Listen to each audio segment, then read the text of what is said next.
సూర్యుడు, కాంతి, సరస్సు, గోడ 4 చెప్పబడ్డాయి. సూర్యుడి కింద ఈశ్వరుడు అని రాసుకోండి. కాంతి కింద నేను అనే చైతన్యము, నేను అనే చైతన్యము రాసుకున్నారు కదా. సరస్సు కింద అంతఃకరణం, గోడ కింద ప్రకృతి లేదా దేహము రాసుకోండి. అయిపోయింది. ఇక్కడ దేహమే ప్రకృతి అయిపోయింది కదా. ఇప్పుడు నేననే చైతన్యం ఎవరిదో మీరు ఐడెంటిఫై చేయాలి. ఇప్పుడు మీ లక్ష్యం. ఆ నేననే చైతన్యం గోడ మీద పడుతున్నంతసేపు గోడ వెలిగిపోయిందని ఎలా అనుకుంటున్నావో, శరీరంలో పడుతున్నంతసేపు నేననే వెలుగు శరీరం నువ్వు అనుకుంటున్నావు. ఇప్పుడు అర్థమైంది కదా. కానీ ఆ శరీరంలో పడినది ఆ చిత్తము నుంచి ప్రసరించే నేను చైతన్యం, అంతఃకరణ నుంచి. అందుకే నాకు ఇది నచ్చింది, నాకు ఇది నచ్చలేదు అనుకునే మనస్సు సరస్సు, అవునా లేదా? ఇక్కడ దానిలో చైతన్యం ప్రసరించింది. సుఖదుఖాలు దానివి.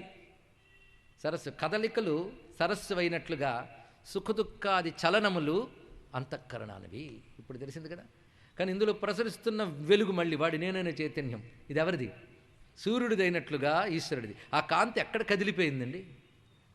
అదేం కదలలేదు, అలా నిశ్చలంగా ఉంది. ఆ కాంతి ఎవరితో అసలు లింక్ పెట్టుకుంది? కాంతి ఎవరితో లింక్ పెట్టుకుంది చెప్పమ్మా? సూర్యుడితో కదా. సూర్యుడితో దానికి లింక్, దీనితో కాదు. అది సూర్యుడితోనే దానికి అసలు బంధం ఎవరితో ఉంది? సూర్యుడితో. కానీ సరస్సు మీద పడ్డప్పుడు నేను కదిలిపోతున్నాను ఏడవక్కర్లేదు దానికి.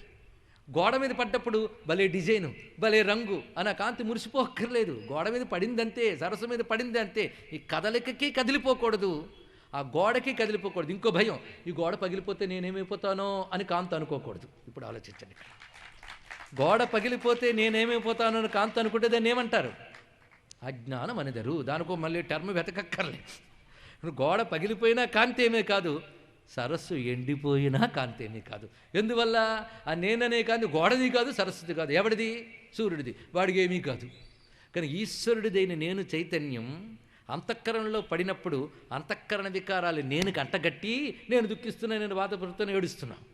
తర్వాత గోడైన శరీరం మీద పడ్డప్పుడు అబ్బా నాకు ఇది నచ్చలేదు, నాకు ఇది నచ్చింది, ఇది బాగుంది, అది బాగుందని ఇంద్రియాలు అంటున్నాం. ఇప్పుడు అసలైన నేను గాని బయటికి తీసిన నేను గాడి ఎవడివాడు? కాంతి సూర్యునిదైనట్లు నేను ఈశ్వరుని వాడను. ఈశ్వరుని వాడవేంటయ్యో బాబు? ఒక్కసారి ఆలోచించు. కాంతి సూర్యునిది అంటే సూర్యుడు వేరు, కాంతి వేరా? అప్పుడు అంటే ప్రయాణం చేసేటప్పుడు అనిపిస్తుంది కాంతి. ఒక్కసారి తరంగాల్లో ఉన్నంతసేపు నేను తరంగాలను అనుకుందాం కాంతి అలా అనుకుందని. గోడ మీద ఉన్నప్పుడు నేను గోడ అనుకుంది. కాంతికి బుద్ధి పనిచేసి గోడ మీద పడుతున్నాను, కానీ గోడవేవి నాకు లేవు. మరి పడుతున్నాను కానీ నాకు అంటట్లేదు. ఆ రంగు నాకు అంటలేదు, ఆ డిజైను నాకు అంటలేదు, గోడ నాకు అంటలేదు. కానీ నేను లేకపోతే ఆ రంగు కూడా తెలియదు, నేననేదే లేకపోతే దానికి ఏమీ తెలియదు. అది తెలుసుకోండి. అలాగే తరంగాల్లో నేను పడుతున్నాను, కానీ ఎంతసేపు వెర్రిదాన్ని. ఈ తరంగాల కదలికన్నా నాకే వచ్చి అయ్యో నేను కదిలిపోతున్నానే, ఎండిపోతానేమో, ఈ భయాలన్నీ పడ్డాను. ఇందులో ఉన్నానే కానీ ఇది నాకు లేదు. మరి నేను ఎవరిని? వెనక్కి తిరిగి చూసింది కాంతే. వెనక్కి తిరిగి చూసింది తనకు మూలమైన దాన్ని. మన వెనక్కి తిరగట్లేదండి. అది ఒక్కటే. వెనక్కి తిరిగితే ప్రత్యక్, ముందుకు తిరిగితే పరాక్ అన్నాడు. ఇంకోటి ఏం లేదు ఇక్కడ. కనుక పరాక్ ఇదే బహిర్ముఖ అంటే ఇది ఒక అర్థం ఇక్కడ. ఇప్పుడు అర్థమైపోయింది కదా. నేననే నీ అసలు చైతన్యానికి మూలమేదో వెతుక్కునే అన్వేషణ చేసినప్పుడు నేను ఏదేది ఎవరిది? సూర్యుడిదని తెలిసిపోయింది. మొన్న ఓహో నేను నీవాడు నా స్వామి అని ఇప్పుడు అటు తిరిగి దండం పెట్టింది. అంతన్న సూర్యుడా, ఇంతన్న సూర్యుడా, నీకు నమస్కారము, నాకు నువ్వే కారణము అని దండాలు పెట్టి స్తోత్రం చేసింది. ఆఖరి సూర్యుడు నవ్వుతున్నాడు. నా నుంచి వచ్చిన కాంతి నన్నే స్తోత్రం చేసింది. భలే అనుకున్నాడు. కొంతసేపటి కాంతి ఇదేమిటి స్తోత్రం చేస్తున్నా కానీ నువ్వు నేను ఒకటే కదా అనుకుంది. ఇప్పుడు తెలిసిందా అన్నాడు. వెంటనే రెండు ఒకటి అయిపోయాయి. అయ్యయ్యా ఆలోచించండి, ఒకటై ఉన్నాయి. ఇది తెలుసుకోవాల్సింది ఇక్కడ. కానీ పాప నేనే చైతన్య అమాయకంగా ఎంతసేపు సరస్సుతోని గోడతో తాదాత్మ్యం చెంది ఇప్పుడు తనకు మూల మీద తెలుసుకుని తానే అదేని తెలుసుకుందయ్యా అన్నాడు ఇక్కడ. ఇప్పుడు అర్థమవుతుందిగా మొత్తం. ఇంతేనండి వేదాంతం అంతా కూడా. నీ శరీరం అనే ప్రకృతిలో, నీ అంతఃకరణం అనే చైతన్యంలో ప్రతిబింబిస్తున్న సూర్యకాంతి. అందుకే అంతఃకరణ చైతన్యంలో ప్రతిబింబించే ఈశ్వరుని యొక్క ప్రకాశాన్ని జీవుడు అంటారు. జీవుడు అనగా అంతఃకరణలో ప్రతిబింబించే ఈశ్వర చైతన్యం. అయిపోయింది, ఇంకేముంది? దానివల్లనే ఈ శరీరం నాది, మనసు నాది తిరుగుతున్నాం. అనుకోవడం వల్ల ఏమైందంటే ఈ దేహం పోయినా తరంగాల సరస్సు అలాగే ఉండిపోయింది. అంతఃకరణం సూక్ష్మ శరీరానికి సంబంధించింది. అప్పుడు ఈ దేహం అనే గోడ పోతే ఈ సరస్సు అనే దాంట్లో ఉన్నటువంటి లక్షణం మరొక దేహాన్ని ఎంచుకుంటుంది, మళ్ళీ అది నేను అనుకుంటుంది, ఇది తిరుగుతుంది. తన అసలు మూలం తెలియనంత వరకు సరస్సుల మీద గోళ్ల మీద వాలుతూ అదే నేను అనడం ఏడవడం మొదలవుతుంది. ఇంకేం చేస్తాం? ఇప్పుడు దానికి అసలు మూలం తెలిసిన తర్వాత, పరమాత్మే నేనని గ్రహించిన తర్వాత హాయిగా ఉంది, ప్రశాంతంగా ఉంది. ఏమిని కదిలిపోతున్న తరంగాలు నేను అనుకోలేదు కనుక శాంతంగా ఉంది. ఈ గోడ మీద రంగులు నేననే భ్రాంతి లేదు, గోడ పగిలిపోతుందనే బాధ లేదు కాంతికి, అందుకు హాయిగా ఉంది అంతే. ఈ జ్ఞానం కాంతికి కలిగాక గోడ పగిలిపోనక్కర్లేదు, సరస్సు ఎండిపోనక్కర్లేదు. ఈ కాంతి ఆయనే అని ఎరుకుంటే చాలు, ఇందులో ఉన్నా దానికి అంటకుండా ఉండగలదు. అది కావలసింది. వాడి స్థితి జీవన్ముక్తుడు. ఇది తెలుసుకోవాలి ఇక్కడ. కాంతి నేను చైతన్యం పరమాత్మయే అని తెలుసుకున్నవాడు ఈ ప్రపంచమనేటటువంటి గోడలు, శరీరం అనే గోడ, మనస్సు అనే దీంట్లో ఉంటున్నా, వాటి పనులు అవి చేస్తున్నా అవి నేననే భ్రాంతి వాడికి ఉండదు గనక, నేను లేకపోతే ఇవేవీ లేవు, నాకు ఇవేవీ లేవు అనుకుంటాడు. ఇది తెలుసుకోవాలి ఇక్కడ. కాంతి లేకపోతే గోడ లేదు, తరంగము లేదు, రెండు తెలియబడట్లేదు.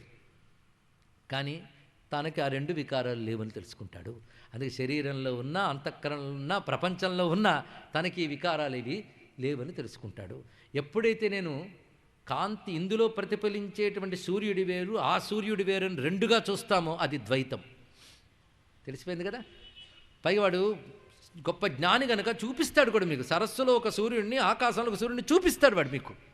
చూపిస్తూ ఉంటే కాదని ఎలా అంటారండి అంటే, రెండు కనబడుతున్నా ఒక్కటి అని తెలుస్తోంది కదా.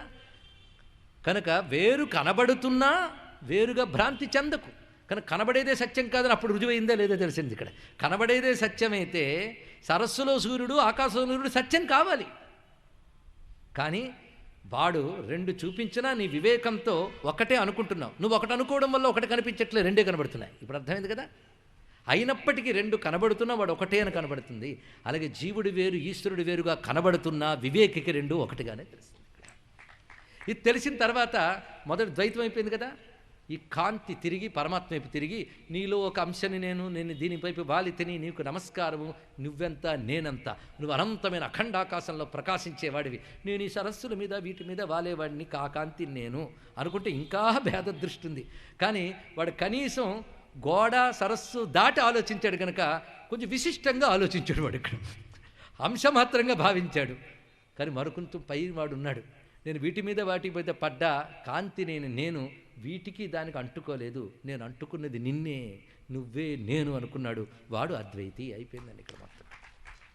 ఇప్పుడు ప్రకృతి, పురుషుడు, జీవుడు, ఈశ్వరుడు మూడు తెలిసిపోయింది కదా. ఈ ప్రకృతి తాదాత్మ్యం పొందిన వాడు జీవుడు, ఆయన ఈశ్వరుడు. కనుక జీవుడు చేయవలసిన పని ఏమిటంటే, నేననే చైతన్యానికి మూలం ఎదుగు వెతుక్కుంటే వాడు ఈశ్వరుడు అని తెలుసుకోగలిగితే వాడి వైపు నువ్వు ప్రయత్నం ప్రారంభం చేస్తూ ఉంటే ఇంకేముంటుందండి. ముందు ఆ కాంతి, ఆ సూర్యునికి సంబంధించిన దానను నేను అనుకోవడం మమ. అప్పుడు ఆయన వైపు తిరిగో, అది గొప్ప సంతోషం. తిరగ్గా ఒకటి తెలుస్తుంది, ఆయనే నేనని. అందుకు ఆయన వైపు తిరగడం ఏదైతే ఉన్నదో దానిని సాధారణ భక్తి అంటారు ఇక్కడ. ఆయనే నేను తెలుసుకుని ఇంకా ఆయన ఆ పట్టు విడవకుండా మిగిలిపోవడం ఏదుందో అది పరాభక్తి. దాని పేరే మరొక పేరు అద్వైత సిద్ధి, దాని పేరే జ్ఞానము. మొత్తం ఒక ఉపమానంలో ఇప్పుడు తెలిసిపోయింది కదండి. ఇంతే సాంఖ్యం, మరేముంది గొడవ. కనుక నేనే చైతన్యానికి మూలం మీద తెలిసింది కదా. అయితే జాగ్రత్తగా మనస్సు తెరిచి వింటే ఇది అర్థమవుతుంది. కాదు, ఇంత గోడల్ని సరస్సుల్ని తెచ్చుకొస్తే అర్థం కాకేమవుతుంది, అర్థమవుతుంది. కానీ అర్థమైన దాన్ని మననం చేసుకుంటూ నిలుపుకుంటూ ఎప్పటికప్పుడు నీకు ఈ ప్రకృతి లక్షణం కనబడిన ప్రతిసారి ఇది ప్రకృతిదే, నాది కాదు అని ఎరుక చేస్తూ నీకు మూలమేదో ఎత్తుకో. కనుక అక్కడ సూర్యుడు ఎలాంటి వాడో నేను అలాంటి వాడినమ్మా అంటున్నాడు కపిలాచార్యులు వారు. ఇక్కడ తెలుసుకోవాల్సింది ఆ నేను అనబడే పరమాత్మ తత్వం అది. ఈ విధంగా అందంగా చెప్పి అటుపై ఇది తెలుసుకోవడం చెప్పినంత తేలిక కాదు. ఇవాళ చెప్పాం కనుక దేహం నేను కాదంటే ముందు అర్థమైంది కదా, అది అదృష్టం. క్రమంగా నేను నిందు నుంచి మరల్చడం అనేది మహా కష్టం. ఎందుకయ్యా అంటే ఈ గోడల మీద వాలడం ఇవాటి నుంచి కాదు, కొన్ని జన్మల నుంచి అలవాటైపోయింది. వాలిన ప్రతి గోడ నేను అనుకోవడం అలవాటైపోయింది. ఎన్నాళ్ళు అలవాటు ఇంత తేలిగ్గా పోతుందా అన్నాడు ఇక్కడ. ఏమంటే 15 రోజులు బ్యాండేజ్ కట్టుకున్నాక 16వ రోజు డాక్టర్ బ్యాండేజ్ తీసేస్తే ఒక అవయవం తీసినంత ఫీలింగ్ వస్తుంది, అవునా లేదా అండి ఇక్కడ. ఎందుకంటే 15 రోజులు బ్యాండేజ్ అలవాటు నాది నేను అనిపించే స్థితి దాకా తీసుకుపోయింది. కట్టిన బ్యాండేజ్ 15 రోజులు ఉంటేనే నేను నాది అనే భావం ఏర్పడిపోయింది. సృష్టిలో పడ్డ దగ్గర నుంచి యుగాల నుంచి ఏ శరీరం పట్టుకుంటే ఆ శరీరం నాదని వేలాడిని మనకి ఇది కాదని చెప్తే ఒప్పుకో మనం వచ్చింది బాధ ఇక్కడ. ఇది గ్రహించవలసినటువంటి ఆంతర్యం ఇక్కడ. అందుకే గురువు సహాయం అవసరము. దానితో అసలు నేను దీని నుంచి వేరు చేయడం కోసం గోడ ఏమిటి, సరస్సు ఏమిటి, ఇవన్నీ చెప్పాలి. ఆ గోడ సరస్సు జ్ఞానం ఎలాంటిదో 24, 25 జ్ఞానాలు కూడా అట్లాంటివే. అందుకే చెప్పాను తప్ప ఇంక దేనికి కాదు. వివేచన కోసం పనికొస్తాయి. ఇది వేరు చేసి చూడడం, నిత్య అనిత్య వస్తు వివేకము, ఇది చూపిస్తున్నాడు ఇక్కడ ఇంత స్పష్టంగా. ఇది కాస్త మనకు అవగతమయ్యాక, ఎవరి ద్వారా అవగతమైంది ఇదంతా? శాస్త్రము ద్వారా. అంటే ఏమిటి? శాస్త్రాన్ని బాగా అర్థం చేసుకుని చెప్పిన గురువు ద్వారా కదా. ఆ చెప్పిన దాన్ని ఇప్పుడు మనం మననం చేసుకుంటూ జాగ్రత్తగా వెళ్ళాలి. మననం అంటే మంత్రమే ఒక విధంగా. అంటే మామూలుగా శబ్దాన్ని వల్లివేయడం కాకుండా ఈ భావాన్ని విచారణలోకి తీసుకురా అన్నాడు ఇక్కడంతే. అయిపోయిందండి.